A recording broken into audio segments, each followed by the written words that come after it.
Welcome back to State of the Workflow. My name is Myke Hurley. This time I'm joined by Loryn Brantz. Loryn is a poet and illustrator, and a pretty accomplished one. She's a 2-time Emmy Award winner and a New York Times best-selling author. The Emmys came from her work on Sesame Street, and her bestseller is Poems of Parenting, a collection of illustrated poems about the reality of raising kids. That book started as a series of posts on Instagram, where Loryn has built a huge following sharing her poems and illustrations, which clearly resonated enough that they have taken on a whole new life of their own.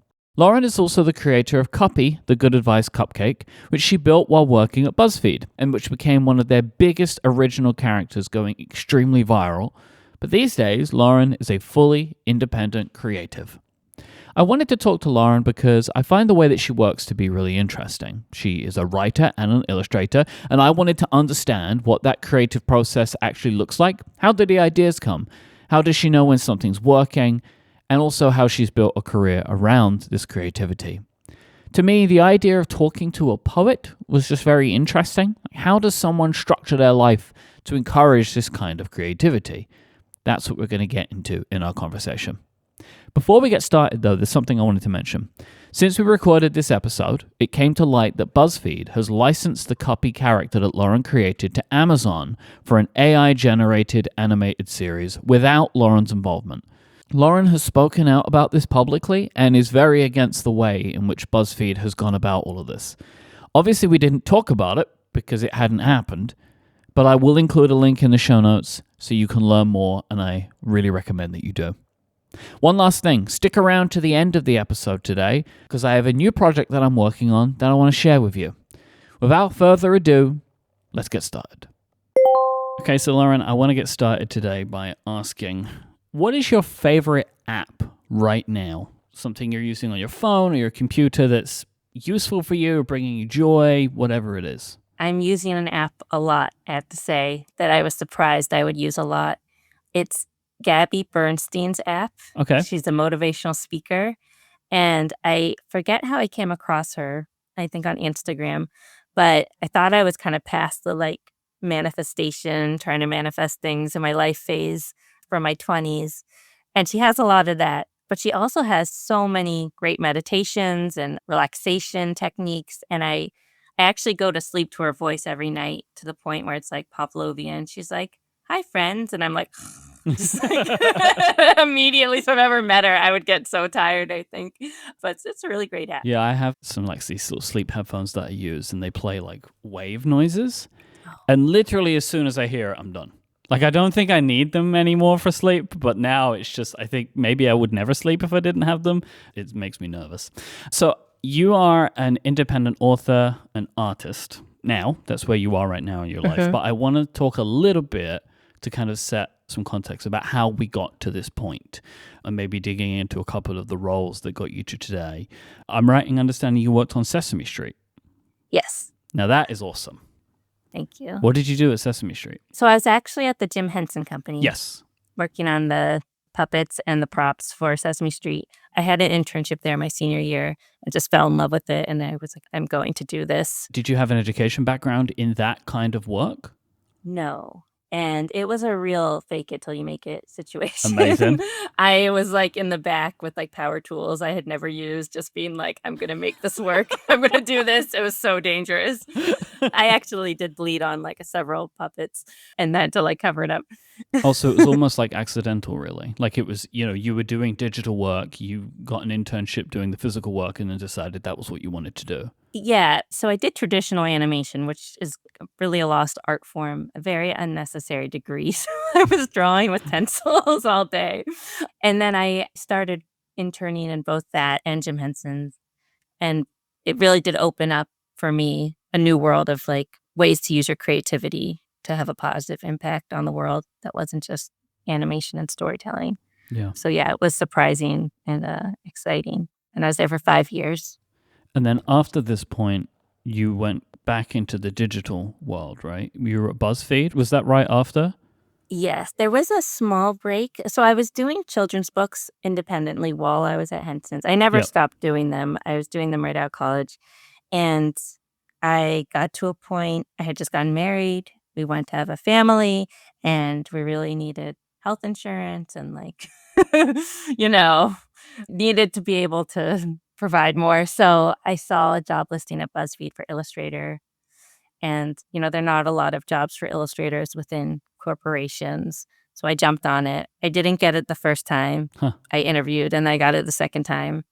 And then I was there for 10 years. 10 years? Mm-hmm. Wow. Now, one of the things that comes up most in doing research about you is a character that you created called Cuppy, the Good Advice Cupcake. Yes. How on earth did this come to be? Like, it almost seems strange now to think that this was a thing that BuzzFeed were kind of dabbling in, like animation. So how did that come around?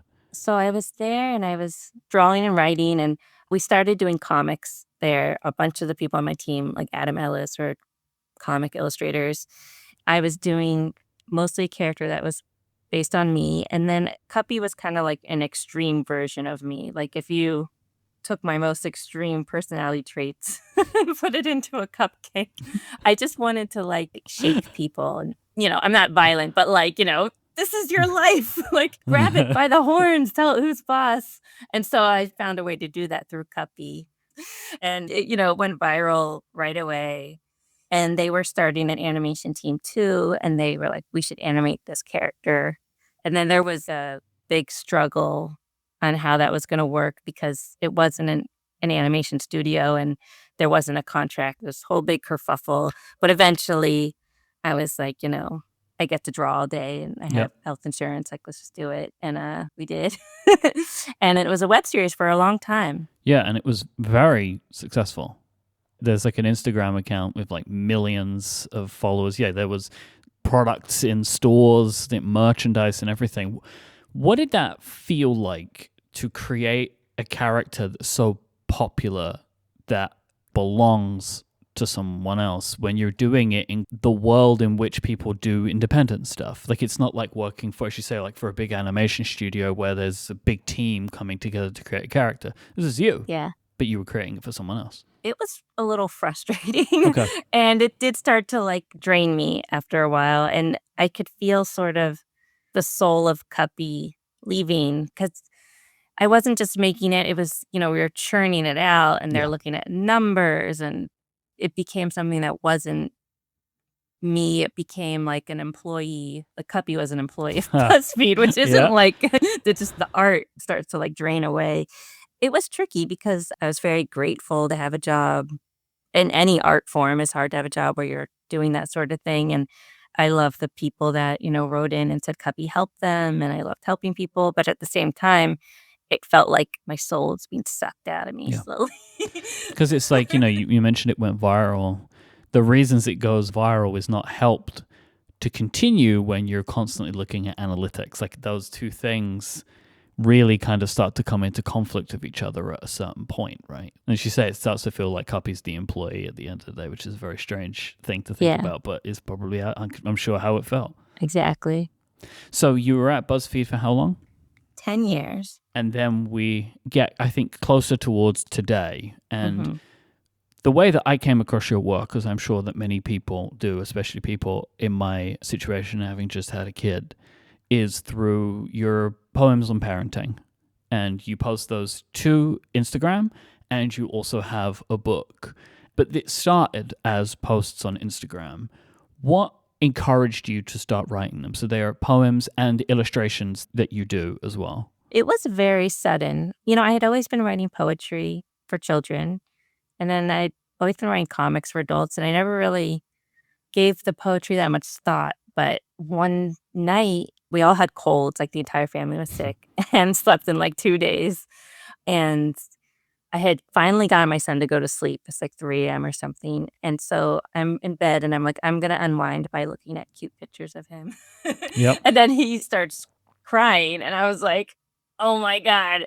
And immediately like wrote a poem about it, which was the first poem I wrote for Poems of Parenting.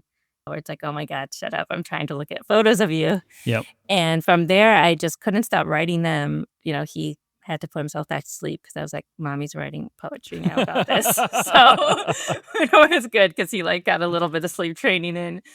It all happened really fast from there, which was nice. So once you started writing them, how long was it until you started publishing them?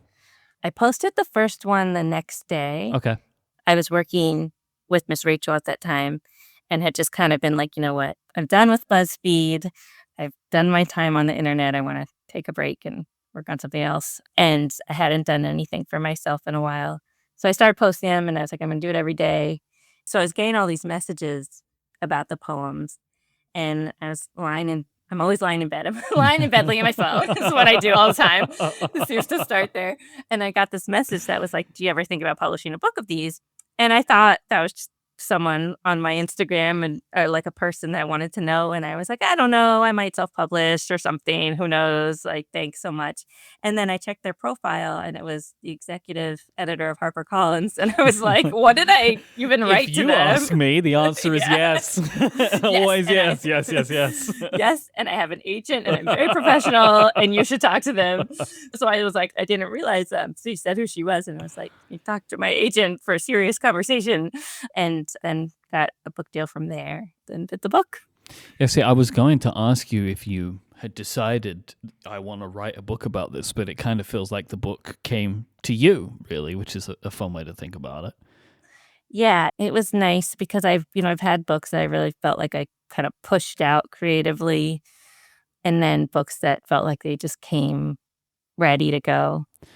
Once you knew this was the path, so you were going to turn this into a book, did the content or the way you were thinking about the poems, did they change? Like, did you start thinking about them more as pages in a book than posts on Instagram? Or was it very much the same that they were easy to kind of combine in your mind? I think either way, I was thinking of it more as poetry, no matter where it was going to go, a book or online. So I didn't even think about how it would be online or anything. Yep. It was just about making good poems and art. And it ended up when I collected them all, it was very cosmic or something, but they did end up having enough for each section of growing, from baby to toddlerhood.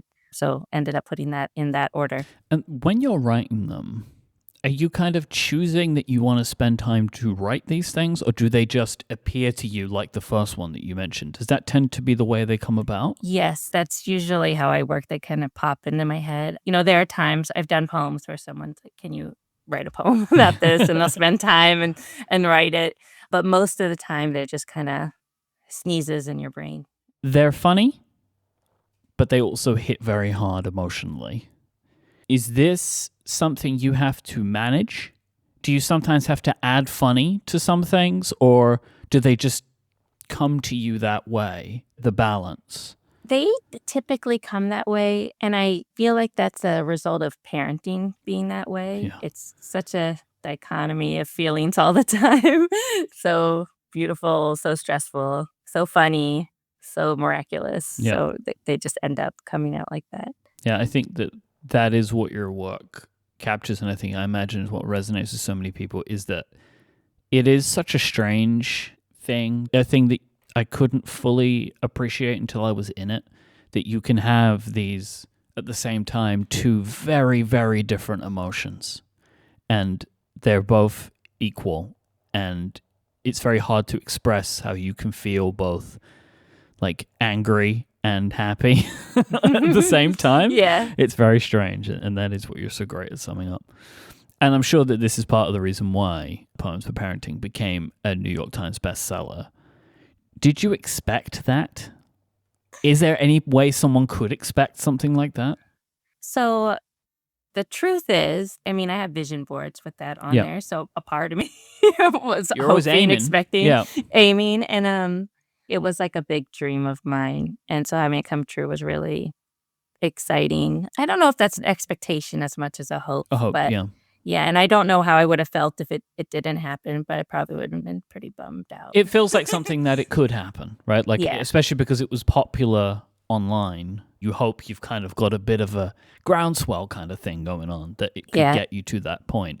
Did you have to do like a big book tour and lots of engagements and all that kind of stuff as part of this? I did a mini book tour that I, put on myself because that's how it is, author life. And I did do some podcasts and things. And I told all my friends and anyone that like had any sort of following that I knew online, like, share this, please. That's about the most of it. Does being a best-selling author help you with other things now when it comes to other books and other projects? Like, just having that attached to your name kind of open doors? I don't really know because no one's like, we're giving you a deal because we say this, but I'm sure it does. I can't imagine it doesn't help on some level. And now going in this direction, where she said you were writing children's books, but now you're kind of writing about children for adults. Has this changed the types of things you want to make next? Not really. I kind of go with whatever I'm most creatively excited about, like comes up in my head. Typically, it's for children, so I'm actually back on that path. But I also have a book for adults coming out again next year. So I really like both. I don't think I ever expected to write for adults because I always loved children's media and that's been my focus. But then once I had kids and became like the viewer of the child, all of that came too. I guess it's nice to hear you say that because I can imagine it would be very easy to fall into the trap of feeling like you've got to kind of ride a wave or like, this worked so well, I should make the sequel. And maybe, talking about when you were at BuzzFeed and pushing something too hard made it less fun. Maybe there's something in there that you've carried forward. Yeah, I'm very aware of, I think, how my best ideas come at this point, and it involves making a lot of space for them to come. This episode of Cortex is brought to you by Fitbod. If you're looking to make changes to your fitness, getting started can feel like a struggle. That's why I'm pleased to let you know that Fitbod is an easy and affordable way to build a fitness plan that is made for you. Because you will see the best results when a workout program is tailored to your body, experience, environment, and goals. Fitbod takes this information and stores it in your Fitbod gym profile, where it also tracks your recovery as you're doing your workouts to make sure that you avoid burnout and keep up your momentum. Because everybody has their own path with personal fitness, so by using data to make sure they customize things to suit you perfectly, Fitbod will adapt as you improve to make sure every workout remains challenging while pushing you to make the progress that you're looking for. Fitbod builds your best possible workout by combining AI and exercise science. They have analyzed billions of data points that are all fine-tuned by certified personal trainers. And every time you get a new workout, you'll be sure that you're learning it the right way because they have over 1,000 demonstration videos in the app. This is one of my favorite things. I like that I get new workouts, so I'm not doing the same stuff all the time. And then when I find something new, I feel confident in it because I can see exactly how to perform the exercise. Your muscles improve when they work together. Overworking some while underworking others can negatively impact your results, which is why Fitbod tracks your muscle fatigue and recovery to build that well-balanced workout routine. You can stay informed of Fitbod's progress tracking charts, weekly reports, and sharing cards, letting you keep track of your achievements and personal bests, while also sharing them with your friends and family. Fitbod integrates with your Apple Watch, your Wear OS smartwatch, and apps like Strava and Apple Health. Personalized training of this quality can be expensive, but Fitbod is just $15.99 a month or $95.99 a year. But you can get 25% off your membership by signing up at fitbod.me/cortex. So go now and get your customized fitness plan at fitbod.me/cortex. One last time, fitbod.me/cortex to get 25% off your membership. Our thanks to Fitbod for their support of this show and Relay. Do you brainstorm or do you wait for ideas to come? Like, what is your process? Like, if you're sitting down for the day, like you want to get some work done, some creative work, what is your typical process for that? So I do have like a morning routine. Yep. That has come and gone. It depends on the season of your life. I think when my kids were under 2, it just wasn't possible because I wasn't sleeping at night. Yeah, I've lost both my morning, daily, and weekly routine at the moment. So. It'll be back. It'll be back. But I do the same process, and a lot of my day is trying to make space for the ideas to come. I feel like it all starts with an intent. So, like, my intent has always been to make work with what I can do, art and writing, that has a positive impact on the world. So I hold that in my mind. And it's kind of like, I think, when you can't think of someone's name and you try and it's not going to come. But when you stop thinking about it, it does come. It's kind of the same way with ideas. So I wake up in the morning and I have like a sticky note in front of my face when I wake up and it says, "Who are you today? And what is it that you're serving the world?" And I say, "I'm Loryn Brantz." And, in my mind, I've created a lot of things that go with that. I'm an author. I'm an illustrator. I've help children, this and that. And then what am I serving today? How am I bringing joy to the world? How am I like helping people feel less alone? Like, how am I using what I can to help people? And so I start my day with that. And then I go and then I get my daughter ready for school. And then my son's still asleep. So I go and I meditate. Sometimes I get through the meditation. Sometimes he wakes me.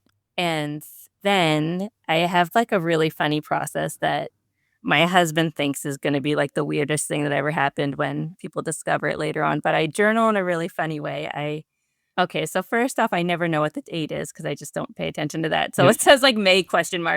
And then I want to journal because I want to get my words to my hands, but I don't want anyone to ever know what I'm actually thinking. So it's all in scribble. So I have like mountains of journals filled with like just scribbly writing that like I can't even read afterwards. So I know what I'm writing, but it's not actual words. Okay, so in the moment, you're saying something.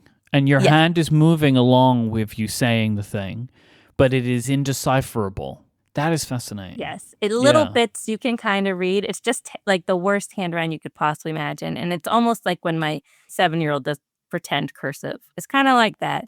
But it helps me get my thoughts out. And then I also feel like I'm not setting myself up. I can say anything because it's not legible. I'm a big pen and paper guy. And there's a company called Field Notes. They make these beautiful pocket notebooks. And their tagline is, I'm not writing it down to remember it later. I'm writing it down to remember it now.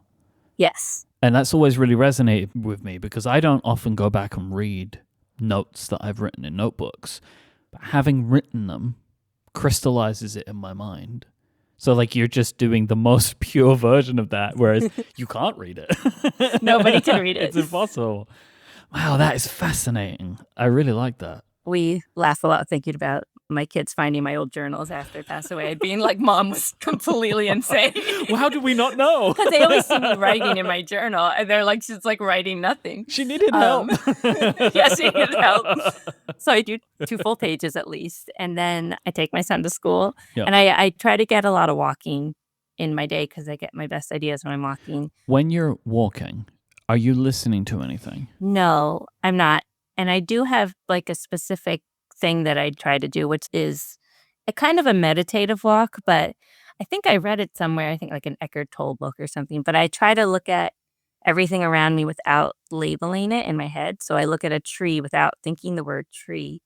And the longer you do it, it's kind of hard to explain, but it really makes you feel like a fuller picture and a fuller connection to the world because you're not having all these labels. This is going to sound a little out there, but it's like I'm at the bakery, I'm looking at a piece of bread, and if I don't think the word bread, suddenly I'm like imagining all the steps that went into making that bread, the wheat at the farm being cold, the grinding and the packaging, the person shipping it, and it's not just the bread, it's like it's everything. It's kind of like a way to make you start. You're like, I think it's how people feel like when they're on drugs, but you can just do it naturally. It's just natural performance enhancing, just like constantly. Yeah. But I love hearing people talk about these kinds of things because everybody is so different, and it's like can be hard to try and pull anything from any one person. But you say you can read a lot, and you can pick out these little details. But it's the type of work that you do is so interesting because it requires you to be able to take in so much about the world and about your surroundings in a way to try and describe them to other people. So I can imagine there has to be like a bunch of tricks of how can I take in the maximum amount of information like all the time without trying to do that, because you're trying to find anything that can spark a thought, right? Yeah. I would say I'm like a hypersensitive kind of person. Like I have a trouble filtering out the world. So do you have like a long list of half-formed ideas? Yes. I have on my phone a gajillion poems that I just, write offhand every now and then and little ideas. And then I have a big list on my computer and I try to organize it by importance or like when it needs to be done and sections and then things I'm going to get to like in 10 years.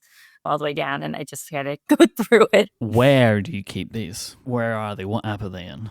They're on a Google Doc. It's Google Docs. Do you have one Google Doc that everything goes in, or do you have different Google Docs? I have 2 master Google Docs. Yep. One is like work that's like happening right now, like you have a deadline, plus family stuff, like, and also the all you need is braces. And then I have one that's just work focused. Okay. And then I also have one now for my print shop that's just print shop focused. Do you have a task manager, like any to-do or reminders app that you use, or is it all in that Google Doc? It's the Google Doc, and then I do use the reminders app on my phone. Okay, for like things maybe they come from the Google Doc, they go into reminders, so you're reminded to do a thing if it's important that it has to be done at a specific time kind of thing? Yeah, like you have to buy milk Yeah. and also finish this book. Like the things that are really coming at you. Some things are very small tasks, some are huge. Yeah. So you mentioned you have this routine. Do you schedule time for creative work, or do you try and keep that flexible? Like you say, like on Wednesday, I'm going to take the whole day, I'm going to get away with all distractions, and that's going to be creative time, or do you kind of just fit it in where it works in your life? I'd say it's a kind of an organic situation. It's flexible, but it's also, I'm lucky enough, I think maybe the past year I've just been full-time writing for myself. So it feels like any time that I'm working is I get to be creative. There isn't like a lot of bookkeeping in what I do or things like that. I really try to, I have the two most important things, my family, the work, and I try to spend as much time with those two things as I can, and I try to be as present with that thing. So really, when the kids are at school, it's like creativity, work time. When the kids are home, it's kids time, especially after, at 5 p.m. I have a brick for my phone. Ah, okay. How does that work for you? So this is the thing where you tap your phone and it locks a selection of apps that you want. Do you find that to be useful? I love my brick. I can't recommend it enough. It's so useful. I brick at night and then I brick through the night. I don't let myself look at my phone until after journal time. Like I just don't want to look at my phone when I first wake up, even though it's very tempting to do. So you're locking out everything? Everything, no email. I can do text messaging and phone calls, so like a regular a dumb phone, I guess is what it's called. But yeah, and then I brick on Friday night through the weekend. Yeah, I think as time goes on, I'm starting to realize that I need to be more judicious about that stuff for myself. Like I've taken a bunch of apps off my phone just completely, but I've definitely had that thing where I replaced the Instagram app on my home screen with the Books app. And for a few days kept asking myself, why am I looking at a book right now? Because I just was reflexively hitting the icon in its place. And I think I need to kind of pare that down a little bit more at certain times. But yeah, I've seen the brick. I actually bought one a long time ago because I got an ad for them on Instagram. And I was like, that just seems interesting. I wanted to kind of know more about what they were doing. And they seem to be very successful. Yeah, it's really hard. I read that book, Dopamine Nation. That really freaked me out and got me even more into blocking my phone from myself. And I really do feel like when I have like a full day off of it, I become smarter like instantly. I can do math all of a sudden. I'm like thinking clearly.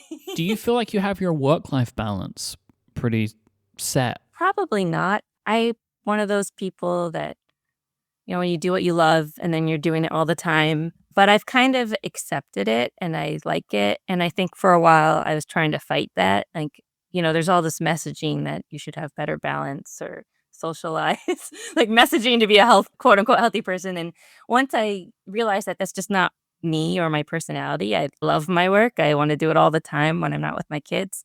I just do it and try not to like judge myself for it. You found the balance that works for you, not necessarily what works for others, which I think is the best way to do it. I think we're bombarded with specific ways to do things, and they don't work for everybody.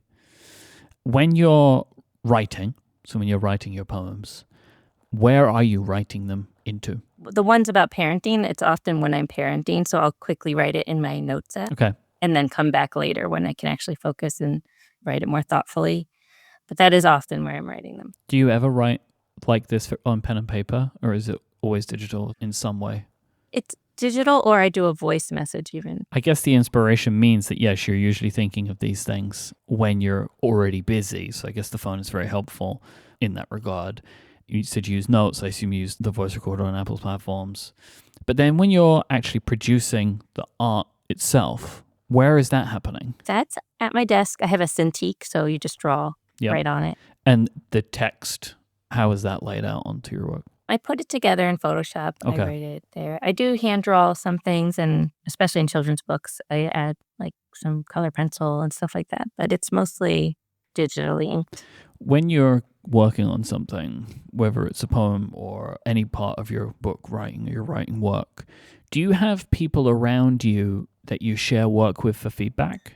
Yes, my husband sees everything. Yep. I'd say he's like my head editor or something. It's very helpful. I don't always do what he suggests, but I really like to get his eyes on it. I mean, he's like a grammar robot, so he just knows that part of things. And I used to share things with my mom until I realized that her reactions always stressed me out. So then I stopped and I just show them to her when it's done, and she loves it. But she has trouble like imagining the finished product. So Right. if I was like, it's going to be this baby that's a feminist, she'd be like, I don't know, Lord. And then like, I'm not even telling you this. I'll just wait till it's out and I'll show you. Well, I don't know. Yeah, I don't know about that. So the circle is very small. Yeah. When you're producing for things to be a book, you have to share them, I'm assuming, with a team at your publisher? Yes, I'll share with my agent. Yeah. And he shares it with, editors. It'll be shared with them. And I also, with the kids' books, I do send it to neighborhood kids to get their nice. read on it before sending it. And how are you with feedback? I used to be really bad at it. That was one of my worst qualities growing up as an artist. And then I've evolved and I like it now. I like feedback. How did you get better? That's a good For those of us that might want to know how. Well, I dug my heel in on some things and it wasn't the right thing to do. And it was a big lesson that like it's, you can listen to other people and get feedback, and sometimes it helps it. And figuring out when you don't want that feedback or how to express that you wouldn't like it in a nice way, it just became a very important way to have like good relationships with publishing houses and editors so that I can continue to make books with them, So it's just part of the work. My first book published ever was actually, I think, like my best book. And I was really young and I took it to HarperCollins by hand because it's like before you like emailed or anything. And they brought it back down and they were like, the editor loved it. And if you could edit it down to 32 pages, bring it back, we'll take another look. And I don't know, I was like 21 and I was like, F you. I'm not editing this down. Never. And I went and I did it at 64 pages and I ended up with like a very small new publishing house, and they ran out of like money to transport the books or something. And looking back on that, I feel like it might have been a good idea to edit it down. But then again, I actually like how long it is, so I don't know what the lesson of the story is. I mean, there isn't a lesson as such. It was just a thing that you realize you maybe reacted to it more negatively than you should have. Yeah, I could have taken a beat. Because they were obviously coming at it with some level of experience, right? That they're like, we think if you got it to this, it would sell better. But you, at that point, made the decision that was right for you. Yeah. There are times when you just know you want something a certain way. I always consider it, though. There have been times when I thought I knew, and then eventually I realized that they were right. That's happened quite a few times. I think that might also be why I've softened to feedback, because my first reaction is always like, absolutely not. And then like a month later, I'm like, that's a great idea. We should do that. This episode of Cortex is brought to you by Sentry. Building with AI is exciting until something breaks and you don't have any idea why. Which LLM call failed? Which tool timed out? How much did that agent run actually cost? Sentry, that's Sentry, gives you full visibility into your AI features. Agent runs, LLM calls, tool executions, token usage, and cost. And the key thing is it's all in the same place you're already monitoring your application. Your AI observability sits right alongside your errors, traces, logs, and replays. Everything's connected, no context switching. It works with OpenAI agents, Vercel AI, LangChain, and more. A few lines of code and you're in. I'm seeing more and more people integrate LLMs into their coding. Some people are doing it fully, some people are just using it for some tasks, but however you're doing it, so I think something that's really important is that you understand how the code impacts your users. And this is what Sentry is helping you with. Because as you're having bugs and you're having issues, you can see where it came from, whether that's from something that a developer entered or something that an LLM entered. I think that's fantastic. It helps you really keep a 1,000-foot view of your code and also let you really dig into it too. Millions of developers use Sentry, including your favorite AI companies. Try it free at sentry.io and tell them that we sent you. They have a free dev plan, and listeners of this show can use the code Cortex26 to get $100 in Sentry credits if you're a new user. Our thanks to Sentry for their support of this show and all of Relay. Mentioning feedback, I mean, you're publishing into the world of social media. You know, you're publishing your work daily to hundreds of thousands of people. How do you deal with that kind of feedback?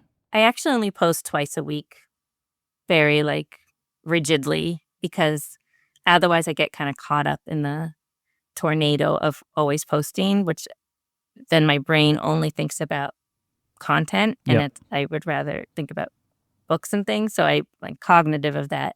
And when I post, I always ask myself 2 questions. I say, who is this serving? Is this actually helpful to the world? Is it going to make someone laugh or feel less alone or anything? And also, do I love this enough that even if nobody liked it or everyone hated it, that I stand by it and like it? Yep. And if I answer yes to those 2 questions, I post it. If I answer no to one, I don't usually post it, or I'll post it and then realize that I should have just listened to myself and delete it really quickly. And so even if you've answered those questions, it doesn't mean that everyone's going to like what you say one way or another, or they disagree, they have different opinions. Do you read comments? I do read comments. I think BuzzFeed really strengthened my shell to comments because the comments were bananas at BuzzFeed, and the trolling was so intense. And I don't know if you remember Disney princesses with realistic waistlines. Oh, yeah. That was one of my first things. And I got death threats from it. Wow. Which was so scary. When was that, roughly? So long ago. It was 2014. See, that feels like such a long time ago that wasn't common. I mean, it should never be common, but I feel like that kind of intense hate happens more now than it used to. Yeah, at the time, I mean, it was really ramping up. Twitter was twittering. Everyone was getting really trolly online. Bots were happening. It freaked me out so much that I thought I was having a heart attack, but I wasn't. And I was going to the cardiologist wearing a heart monitor. And I realized it was from these death threats. It's so alarming when you open up a message and it says something scary. And even if you're just the most, calm person, it's very difficult to not feel that stress. So, I did 10 years of that kind of feedback, and now I'm pretty good at letting it roll off. Yeah, but if you go through that and still decide you want to be a part of that world, then you must have been able to kind of build a bit of an armor to it. Yes. And I do think about when I post, is this actually productive? By having such a presence on Instagram, you are giving a lot of content to Instagram's algorithm and to their platform. Do you feel like you're getting something back for that? I am now. And I was then. I mean, it exposes your work to people. I think it's how I got book deals. It's connecting with people. I love hearing from readers on Instagram, and it makes you feel like you have more community. So I don't make reels or YouTube or anything. So I never got that monetization aspect. And after a while, my husband's like, you have millions of followers, and why aren't we rich? I'm like, I don't know. It just didn't work out that way. What have we got to do here? Yeah, something he's like, you're doing something wrong. Can you ask somebody how to social media? But eventually now, the books are doing better. And I also started selling prints of the poems, which has been great. So monetarily, I do feel like I'm getting something that way also.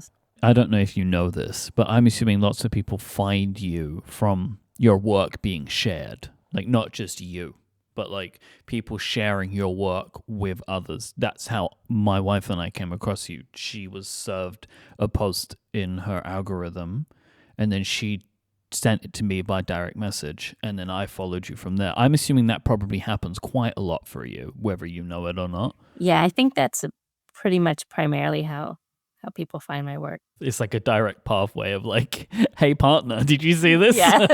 And it just carries on from there. You mentioned earlier about working with Miss Rachel. Is that something that you're still currently doing? I'm not currently still doing it aside from, we're friends and I'll give them advice sometimes. But no, so I'm going to rewind a little. Mm-hmm. I was at BuzzFeed forever.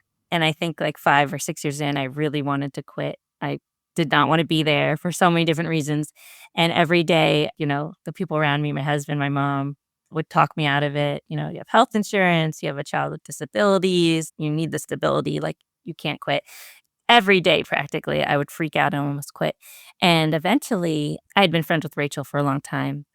And she was coming to this inflection point at her company where they were about to do licensing and they were working on this puppet they needed help with and books and all these things that I had experience with. So I was always giving her advice. And it's like, wait a minute, I hate my job at BuzzFeed. And why don't I come work for you? And she was like, yes, of course. And it was one of those times where everyone around me still really didn't want me to quit. I didn't have a contract with her. We're just like besties. She texted me. I was like, this is enough. I don't need a contract. Like, I'm quitting. Like, nobody can stop me. So I quit. And it was such a blessing. And I'm so grateful.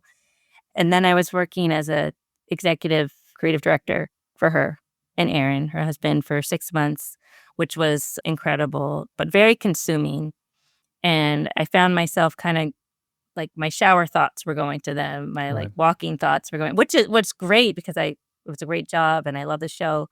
But a part of me was like, what if my shower thoughts went to me? Yeah. Like, what if I finally did it? It was like a full-time writer, illustrator. And then I think that started popping up with the poems and I got the book deal and I was like, it's time to fly the nest. And I imagine as well that at a certain point, again, you come back to wanting to shape your own ideas rather than someone else's ideas or ideas for someone else, right? It's like going back through your career where you're kind of always doing things for other people.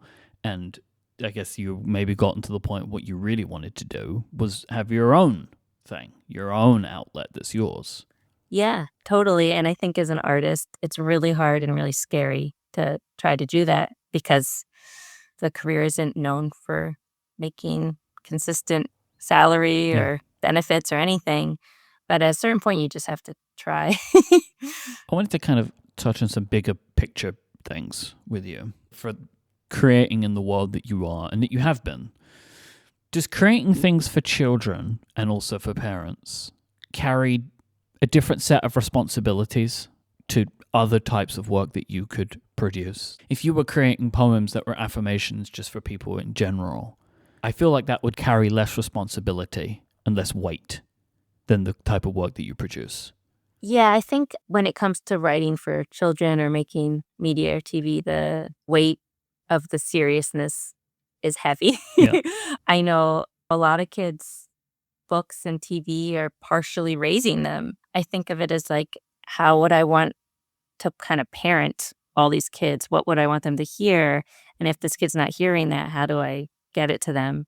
So I take it very seriously. I think these things end up being the voices in their heads. I think in a lot of ways, I mean, I know for me personally, I was kind of like an odd duck as a kid. And so I felt a lot of comfort. It's like a safe space, books and cartoons. And those characters, those become kind of your friends. Yep. And that was something I always wanted to give to other kids when I was older, like make those characters that make them feel comfortable and safe when they didn't necessarily feel like they had that in their family or with friends at school or anything like that. And when it comes to looking at work for parents, do you have areas that you feel like you try to be really careful about? So like things that parents struggle with, like anger and upset or feeling less than other parents. Do you ever feel like you have to tackle these kinds of things? Yeah, I do. My next book coming out, I Am a Spicy Nugget, is a lot about that and sort of the journey of my daughter being very explosive and realizing that you don't have any control of that. You can only kind of control your reaction to it. And the mom in that is just, she has her inner peace. She's like cool and collected. And the kid in it, I think, gets to feel really seen and also makes it a little lighter. It's humorous. And I think it's helpful for the kids that way. So you did share a version of the book with me. So I will say, I am the spicy nugget in my household. So I actually took quite a lot from it personally. I was like, oh, okay, this makes me feel a little bit better. So it's really lovely. I think people are really going to enjoy it. And it feels very much in line with the poems. Did it come from there? There was a poem called Spicy Little Nugget, because that was something I had called my daughter. So with her, every kid's different, but imaginative play is like the number one way of dealing with her big feelings.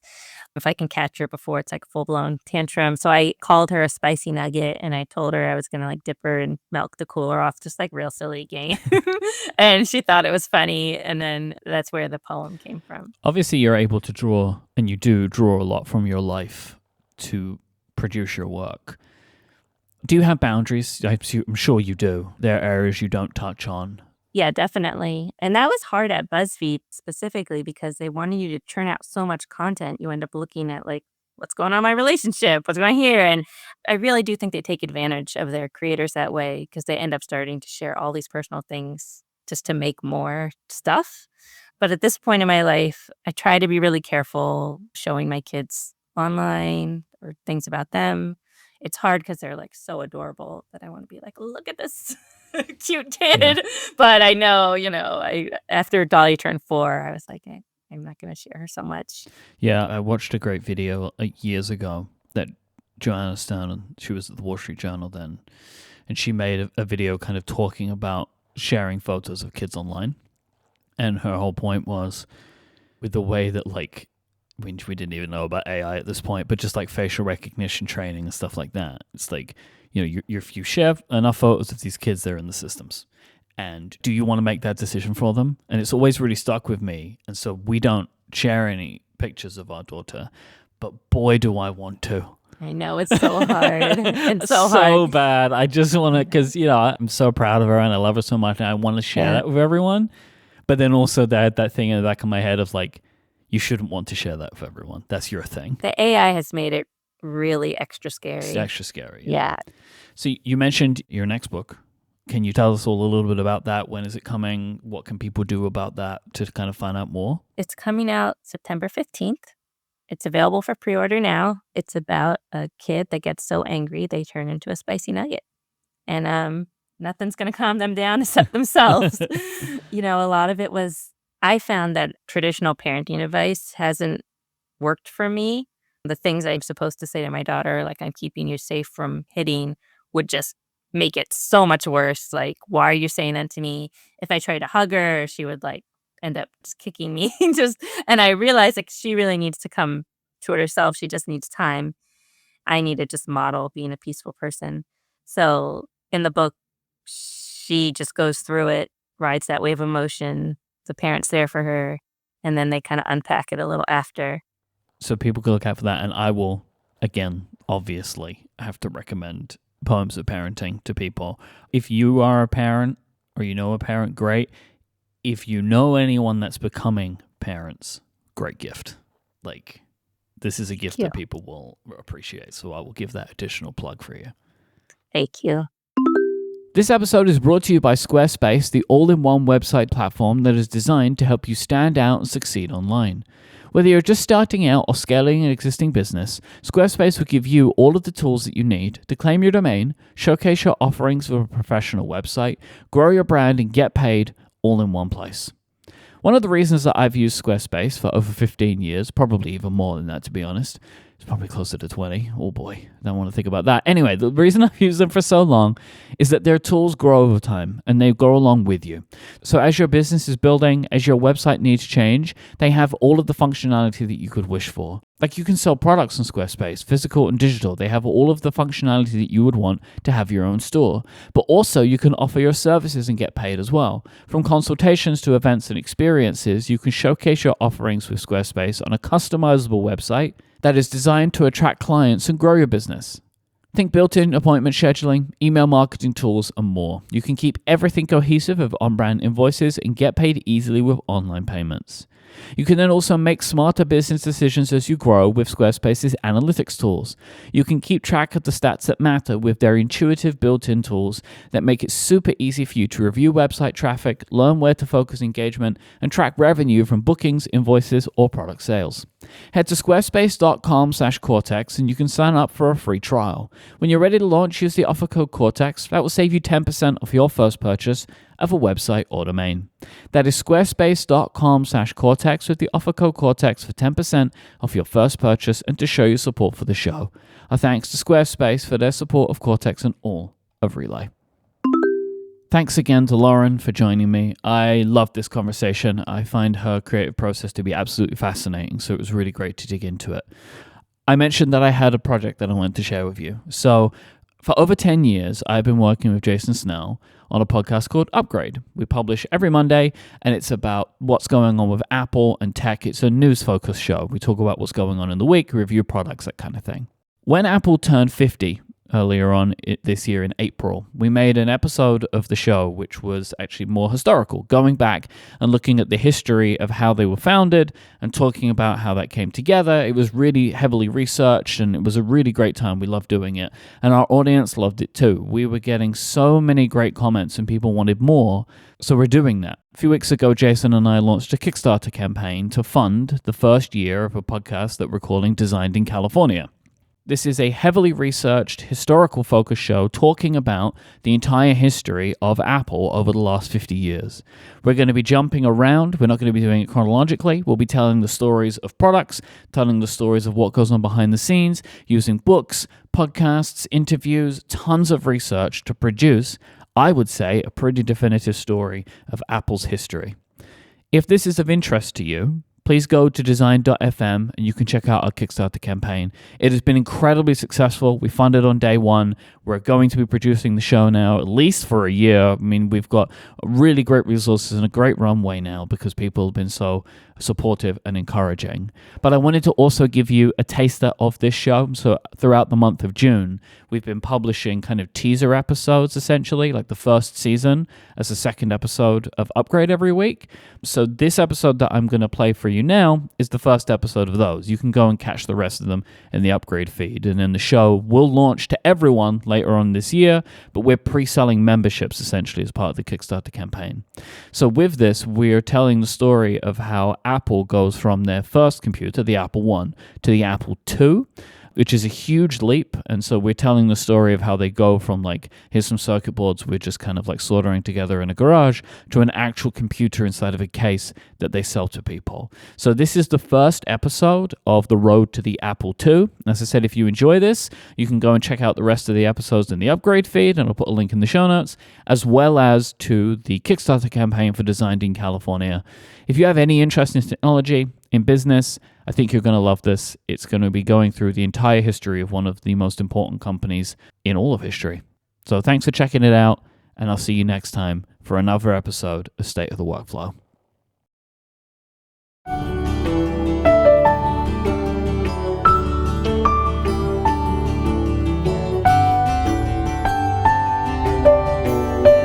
People have been hearing all sorts of things about computers during the past 10 years through the media. Supposedly, computers have been controlling various aspects of their lives. Yet, in spite of that, most adults have no idea what a computer really is or what it can or can't do. Now, for the first time, people can actually buy a computer for the price of a good stereo, interact with it, and find out all about it. We started a little personal computer manufacturing company in a garage in Los Altos in 1976. Now we're the largest personal computer company in the world. We make what we think of as the Rolls-Royce of personal computers. It's a domesticated computer. People expect blinking lights, but what they find is that it looks like a portable typewriter, which, connected to a suitable readout screen, is able to display in color. There's a feedback it gives to people who use it, and the enthusiasm of the users is tremendous. We're always asked what it can do, and it can do a lot of things, but in my opinion, the real thing it is doing right now is to teach people how to program the computer. These are the words of a 22-year-old Steve Jobs quoted in the November 14th, 1977 issue of The New Yorker. Welcome to Designed in California, where we are telling the best stories from across 50 years of Apple history. My name is Myke Hurley, and I am joined by Jason Snell. Hello, Jason Snell. Hello, Myke Hurley. It's good to be back. So many decades, so many eras, so many different stories to tell. Really excited to be telling those stories with you. Jason, what is this computer that Steve Jobs is talking about here in The New Yorker? He is talking about the Apple II computer, Myke. Okay. The Apple II, Steve Wozniak's second computer design, at least under the aegis of Apple Computer. Now, we are here continuing a story that we started on the 50th anniversary of Apple, which is to tell some of the story of the very earliest days, the prehistory and very early history. We're talking 1976, when they signed those papers through basically early 1977, extending essentially to where young Steve Jobs shows up randomly in an article in The New Yorker. Last time, we talked about how Apple came to be, how it all happened because a 26-year-old Steve Wozniak designed his own personal computer circuit board, and a 21-year-old Steve Jobs had the idea to produce a bunch of them and sell them to a local computer store. Now, when we last left you, Apple had registered as a partnership. It had gotten some help in doing Net 30 accounting from their suppliers because they didn't have the money otherwise to buy the supplies to assemble the computers to fulfill that first set of Apple Ones to their first customer, which was a computer store called the Byte Shop. Once they did that, they had money left over from their profits to make some more Apple Ones and start to sell those. That's where we left it. Eventually, Apple would need to become a real business. Eventually, they would need to ship a real product, not a sort of pre-assembled circuit board. That product was this new computer Steve Wozniak had been working on that would ultimately be known as the Apple II. And we will get to that computer in this series. And we will get to the start of a real business of Apple Computer. But first, we need to take a few steps back because I need to take you back to the late summer of 1976, where the Apple I is finally out there, and it's kind of a failure. It's not a technical failure necessarily. Everybody agrees it was a brilliant feat of engineering on the part of Steve Wozniak. The issue was that nobody was really buying them. The truth is that even though the Apple I was a major step forward in terms of the hobbyist computer world, you didn't have to buy the chips and install them yourselves, right? That was part of what they were doing. It was still a do-it-yourselfer's device. What Steve Jobs delivered in our last go-round with this to the Byte Shop, and what Apple advertised in some computer magazines and took to the Homebrew Computer Club, you still needed to attach a keyboard and a display, and talking about screwing it into a block of wood, you had to put it in a case. It was not a consumer product. It was just a better hobbyist product. And it was a better sort of hobbyist product, but what it was not was a computer for the masses. This is not what they were doing. And as a result, the volumes of what Apple was selling were not even close to some early PCs like the Altair, which was, again, a lot less friendly, but that didn't end up mattering. Apple was a very, very niche player. So do we have a sense for the computers that were delivered to the Byte Shop? Were they sold? Do we get a sense that these were successful enough for them? I do. I think that the Byte Shop was catering to a hobbyist market who appreciated the fact that they were completely assembled, even though there is that famous line about how the guy from the Byte Shop wanted it with keyboards and displays, which they're like, are you kidding? That's not something we're going to be doing. But that's also a clue. Like, I have to imagine that was also in Steve Jobs' mind, that, what people really want and what we really should get them is a whole product. Yeah. And this is the moment, right? This is the moment that Apple I is kind of like losing steam or has lost steam. Apple was created to make the Apple I. That was it. So does Apple go down one path and become a forgotten hobby project launched by a couple of kids from the Valley who should have known better? Or does it turn into a real business? This is the moment where they have to figure that out. So when I've been thinking about this and like reflecting on our last episode, and even you saying right now, this idea that the Apple I is kind of a failure, I guess the assumption is at this point that nobody would have assumed that Apple would have been able to be a company to be taken seriously at this point. Because I would guess there are many small teams in the Valley trying to do something in this space at this time.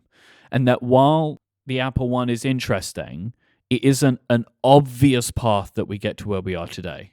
Yes, including one of the prime movers in the Homebrew Computer Club, who we'll be hearing from soon, who has started his own computer company. So there are a lot of computer companies out there. There is nothing. The most notable thing about Apple in this point is that they would become Apple that we know.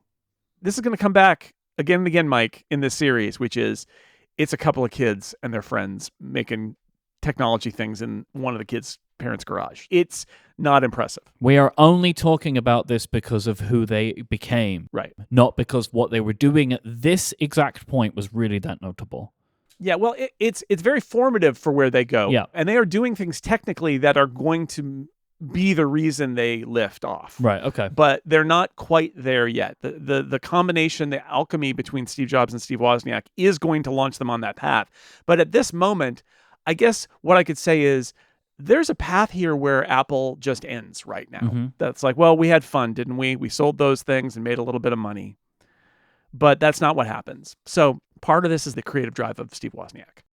We often think so linearly about this, where it's like, well, they made the Apple One and they sold the Apple One. And then there's this idea like, and they did that for a while, and then they stopped and said, well, I guess what comes next? Apple II, I guess, let's do that. And that's not what happened. Steve Wozniak designs the Apple One, setting off everything we talked about in our last episode. He's not sitting still. He knows all of the limitations of the Apple One, and he wants to make his next computer. So he's already working on what will become the Apple II. He has been counting all the ways that he can make a better computer than that first computer that he designed. That would be the basis of a new product from Apple. Yep. The problem is they're going to need money, right? They're going to need money because they've already had this issue with the Apple One to get enough money to make them and the 30-day net at the technology supplier in order to get it to work, all of that. And keep in mind that they're only this far because Steve Jobs sold his van and Steve Wozniak sold his HP calculator. Yep. And even then they had to use the net 30-day credit policy from their supplier. So they don't have money. They don't have money. So what are they going to do? To build a real consumer product instead of just a hobbyist gadget, they're going to need serious investment and a business plan and probably a lot more discipline than you might expect from a couple of 20-somethings and their friends who are assembling computers in a garage. Yep. Or alternatively, you could just sell the company and provide the technology for a more established company with a ready-made hit new personal computer. You could do that. You could sell it, which they tried. Yeah. And they failed to do that. So in our last set, we talked about Myke Markkula, who is 34. He seems like the wise old man, right? And compared to Jobs and Wozniak, he is the wise old man, but he's only 34. But he made enough money at a couple previous tech companies to retire. He likes messing around in Silicon Valley. He enjoys advising other up-and-coming industry types, and the two Steves, Jobs and Wozniak, are people he's going to help. But I want to be clear, the reason that Myke Markkula comes into the scene and helps make Apple what it is going to be is because Steve Jobs is trying to sell Apple to anyone who might buy it. That this is the other path. We can make a computer. Surely a large company with lots of money will give us money, take our technology, and then help us build the next personal computer. That's the big idea that Steve Jobs has is, can I take this little Apple thing that we did, this hobby, and sell it? That's the plan. So Jobs is going around the valley. He's trying to sell Apple to the highest, middlest, or lowest bidder, I guess. And that's how Markkula comes into the picture when this thing becomes on the table. It all will lead to Myke Markkula, but just putting in the context, Myke Markkula is always like, oh, well, and then he invested in Apple and got them a credit line, and then everything worked out. And the truth is, it only happened because they were trying to just sell out. And that didn't work, so they had to do Apple instead. No, I actually didn't know about that. I didn't know because I guess it's not in the it's not in the condensed histories that people tell now that Apple was essentially trying to be sold for parts. One of the things we're trying to do with this show is tell these stories, and I hope that we are unflattening some of the history, because there is a simple, flat history of Apple that skips over a lot of these twists and turns that we're trying to get across here that are part of the actual story. The story is much, as with any history, it's much more complicated and messy than the simple version that you might have heard. And this is definitely an example of a path almost taken. That literally, if Steve Jobs had gotten his way, they would have sold off Apple to somebody and they wouldn't have had to worry about it ever again. But that didn't happen. Well, that feels like as perfect time as any for us to take a break. And then when we come back, we can talk about the near misses of selling Apple to the best bidder. Sounds good. Hello, everybody. I hope you're enjoying this first preview episode of Designed in California. If you're enjoying this, you should go back to the Kickstarter campaign at design.fm. Thank you so much if you have. So many of you have, in fact, that we're now going to be doing 50 episodes of this show for its first year. Essentially, Designed in California will be a weekly podcast when it launches later on this year. So thank you so much to all of you that have. We have been blown away by the support. It really means the world to us, and we're so excited that we're going to be able to get to tell you these stories over the next year.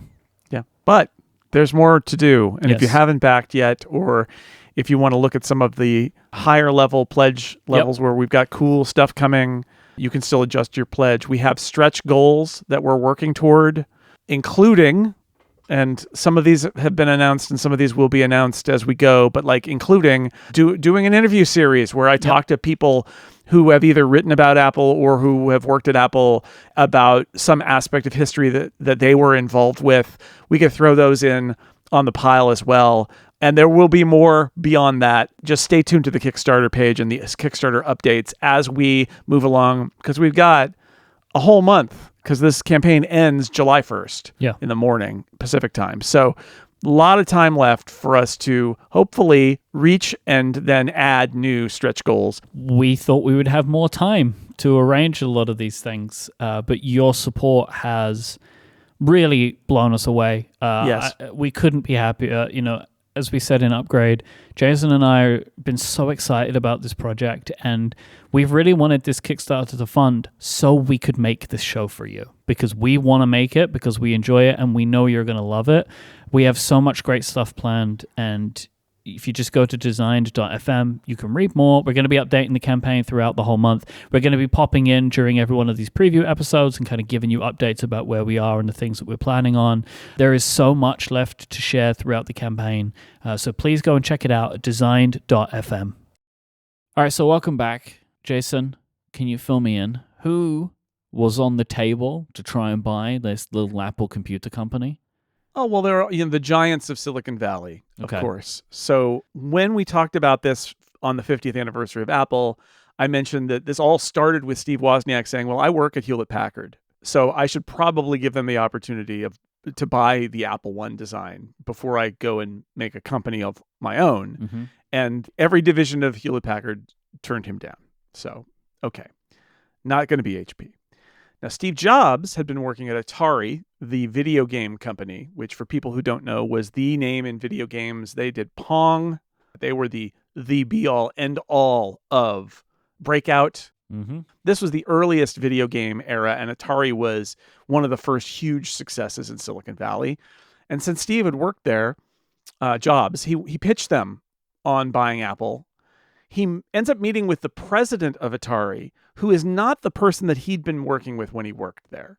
And this guy's named Joe Keenan, and he is a much more conservative business guy than the people Jobs had been working with at Atari.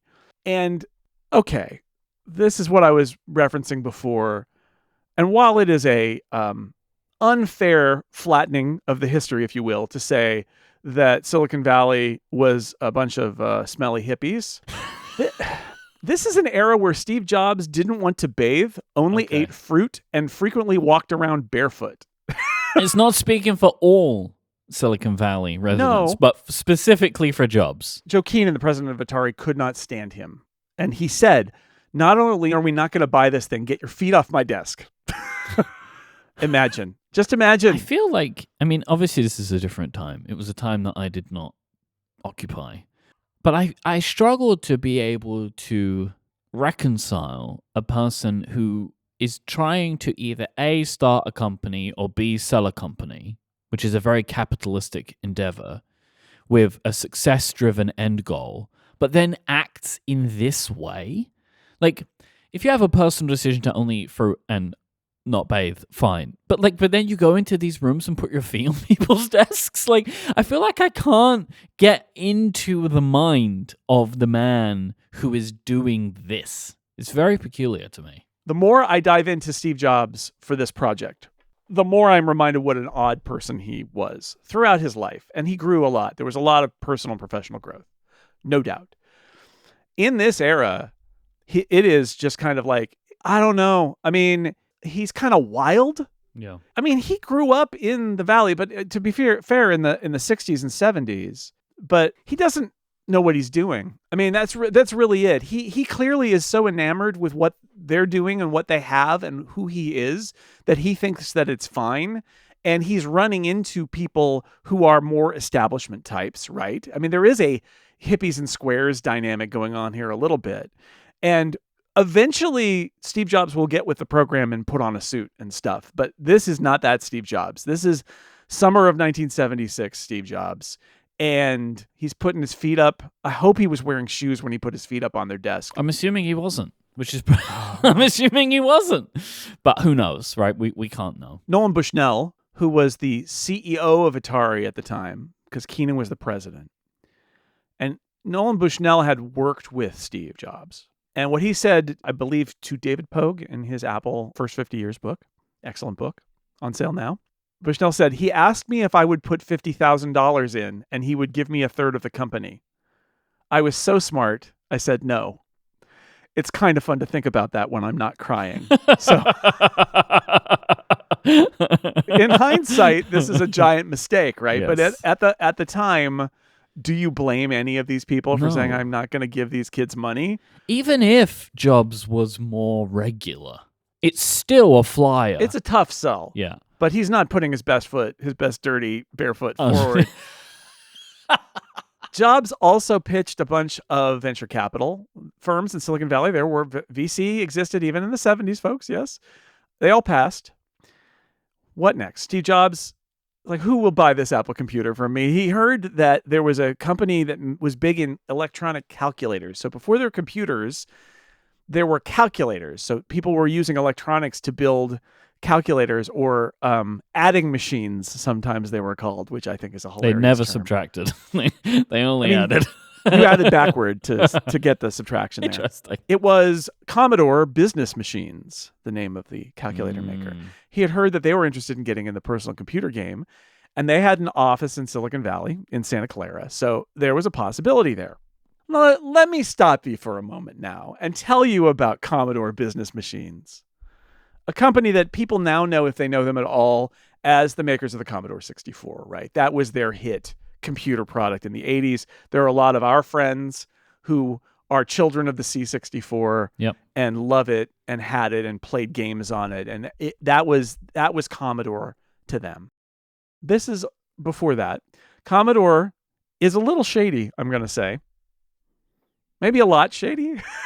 I've been really excited to talk about this part. So Michael S. Malone wrote a book called Infinite Loop that I think is out of print now, but it's a great book about Apple. He refers to Commodore as registered in the Bahamas, incorporated in Canada, lists its headquarters as Santa Clara, and at times appeared to be run out of Norristown, Pennsylvania. This is just normal stuff that you do when you business. have a regular business on the up and up. Perfectly normal business. Just regular, smooth stuff. Yeah. Well, because it's so normal, you will not be surprised by the other totally normal stuff that happened at Commodore. Like a decade earlier, its chairman had died under suspicious circumstances while under investigation for defrauding investors. Perfectly normal. But it had become a major player in adding machines and calculators, led by their CEO, a person who has the most main character energy of maybe anybody ever, a guy named Jack Tramiel. Okay. Jack Tramiel was Polish. He was a survivor of Auschwitz. After being rescued from a Nazi labor camp, he emigrated to the U.S. He learned how to repair office equipment, including typewriters, and started a business. It's American dream, folks. It was post-war America. He wanted Yep. to connect it to the military. He couldn't get the names Admiral or General, so the company became Commodore Portable Typewriter. Hang on a because minute. USA. Sure.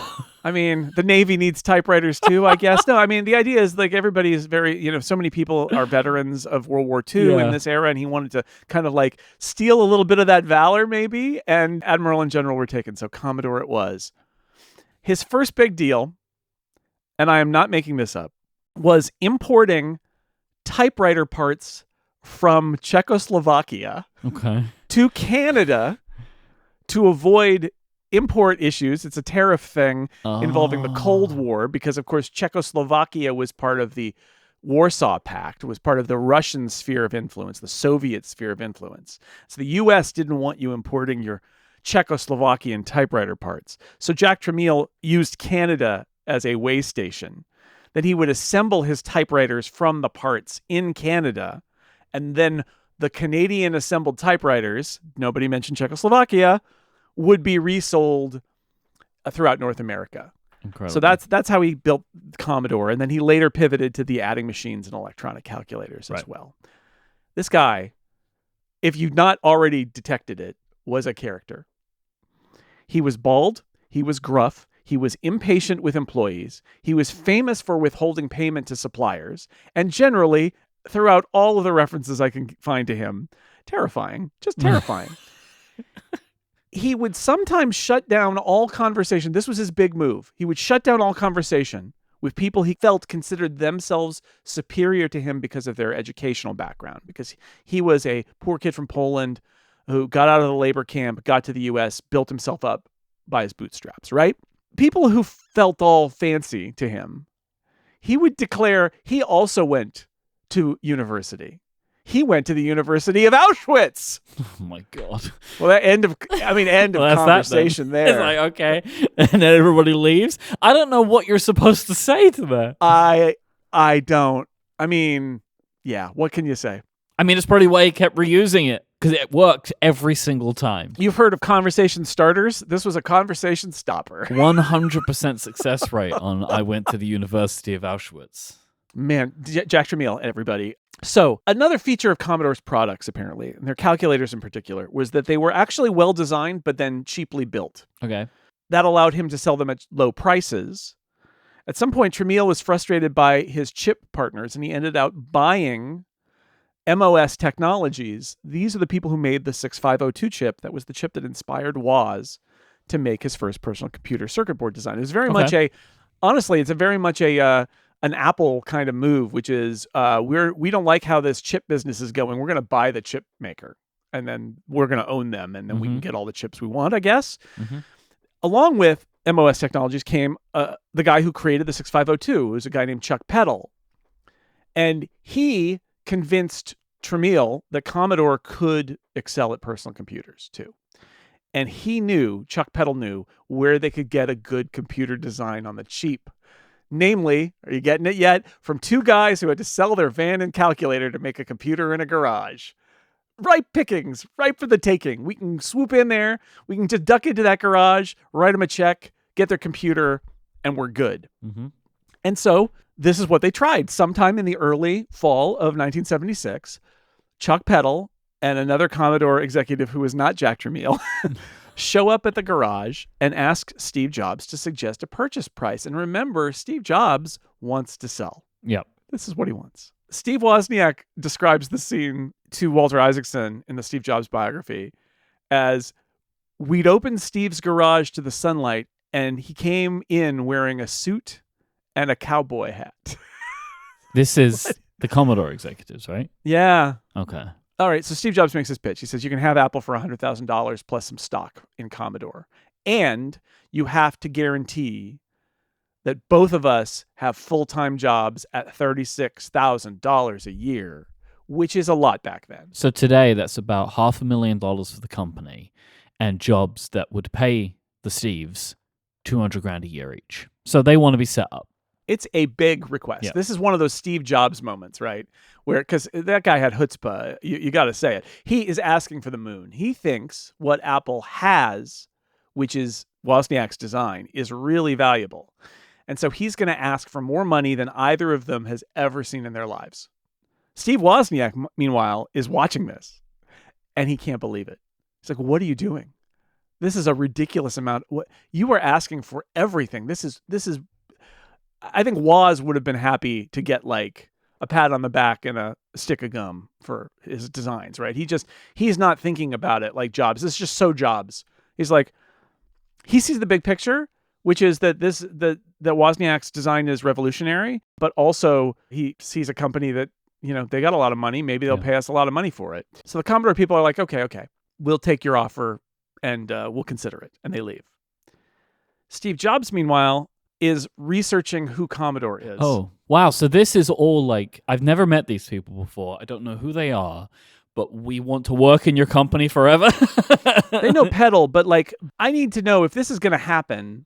I need to know who I'm getting into business with. And so he starts researching, and, they remember when I said they were sort of shady? Jobs calls everyone he knows who knows anything about Commodore, and the news is bad. The products are bad. Again, good designs, but cheaply built and prone to failure. The people who worked at Commodore hated it. Commodore often didn't pay its bills, which is a red flag if you're trying to get money from them. And what Steve Jobs later said about it was, the more I looked into Commodore, the sleazier they were. I couldn't find one person who had made a deal with them and was happy. Everyone felt they had been cheated. So Steve Jobs gets on the phone and calls Commodore and says, no deal. We're not interested.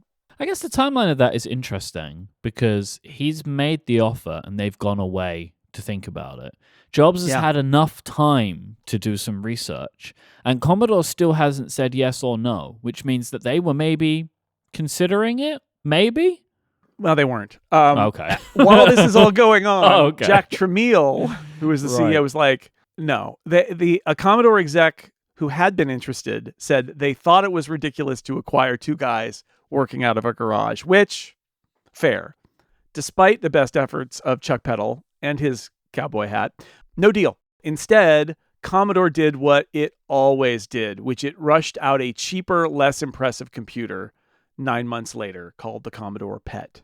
And what Woz said about this whole thing was, the PET kind of sickened me. This is what he said to Isaacson. They made a really crappy product by doing it so quick. They could have had Apple. So the PET, is that more in line with what they were building to become the Apple II? So personal disclosure here, the Commodore PET is the first computer I ever used. Okay. It was impressive in the sense that it had the integrated keyboard and display. Right. Something Apple wouldn't do until the Lisa and the Mac, by the way. The integrated display was not a thing that the Apple II ever had. In fact, I do wonder if that aspect of the PET inspired Steve Jobs a little bit in terms of the Mac. The idea that it was an all-in-one in a way that the Apple II wasn't. But Woz is not wrong. The PET didn't have color. It didn't really have graphics. It had like this extra set of characters in its character set that were like shapes and stuff and lines and stuff. So you could like build graphics with it, but it was like, if you wanted to do a box, you had to do like right angle, top line, top line, top line, top line, top line, right angle the other way. And then on the next line, you had to do like vertical line, a bunch of spaces, vertical line. You would like draw graphics out of these little teeny tiny parts, like Lego almost. It was not graphics. It was not graphics. You could fake it, but it was terrible. Yep. It was like ASCII art, kind of, but with some extra characters. Eventually, Commodore did get there. They shipped the VIC-20 and the Commodore 64, neither of which had an integrated display, both of them attached to TV sets, basically. But they could have had that all with the Apple II, and that's, I think, what Steve Wozniak laments about this whole situation, is that Commodore had this right in front of them. The question, and this is super important for where we go next with this story, is Steve Jobs didn't wait to be told no by Commodore. Steve Jobs made an enormous request of Commodore that Steve Wozniak thought was beyond the pale. And then Steve Jobs said, forget about it. We're not interested. All while Woz looks along aghast. And this is going to become a major issue in the relationship between the two Steves. But at this point, clearly Jobs still believes in what they're attempting to do. because it seems like he would prefer to continue going it alone and struggling than to kind of just throw it all in for the only company that's interested in buying them, potentially. Yeah, I think something must have changed in Steve Jobs' estimation of their potential Right. at this point, because he could have made a lower request to Commodore out of the gate, and he didn't. And he felt confident in walking away before they could tell him no. Right. And that says something about how Steve Jobs feels about this. But keep in mind the dynamic here, which we will explore soon, which is Steve Wozniak is the engine that's creating the assets for this company, right? Yep. He's the creator of the computer that they're going to make or sell. Steve Jobs is just like the front man, the hype man. So when he's asking for all that money, you know, he's making decisions for Steve Wozniak on his behalf, essentially, because now they're a partnership. But Steve Wozniak, you know, is the one who's the motor driving this thing. And that dynamic is not comfortable. And the shenanigans with Commodore, I think, lead them down some darker paths. Well, you mentioned that Steve Jobs is a hype man. There are places where a hype man is necessary and needed. And we're actually going to talk about one of those places on our next episode, which is a computer fair in Atlantic City. Oh, there was drama. There was drama and excitement in Atlantic City. We will discuss that in our next episode, as well as the increasing difficulties between the young Steve Jobs and Steve Wozniak as they try to create the partnership that will become Apple Computer Incorporated.